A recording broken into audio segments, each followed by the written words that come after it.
The sticker shock in Tarrant County. Property tax bills are being mailed out. On average, home values jumped by nearly double digits this year. News 8's Bradley Blackburn explains what you should do now to prevent another major tax hike next year. It's the holiday card no one wants to receive. 6049. The property tax bill. Rick Worrell just found his in his mailbox. It gets to be a little expensive just to live in a place that you own. He says his taxes have gone up $1,000 in 2 years. Okay.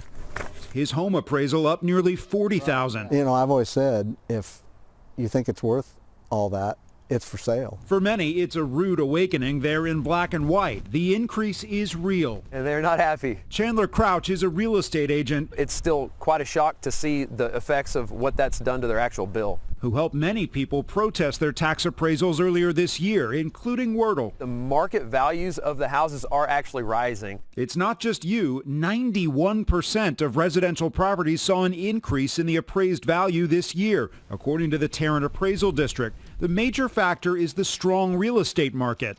In Tarrant County, the average increase was 9.8%, but down on street level, that varies from one neighborhood to the next, even from street to street. It all has to do with what properties have sold for near your house within the last year. Crouch says now is the best time to start thinking about 2018. TAD crews are already out doing reappraisals. Constantly be on the lookout for reasons why your property value might not be as high. It's anything happening near their house that might affect property values, and just start documenting those items so that you can start to build a case of evidence to use in your protest in 2018. Fortunately, we budget for it. Because that bill will be back. In Fort Worth, Bradley Blackburn, Channel 8 News.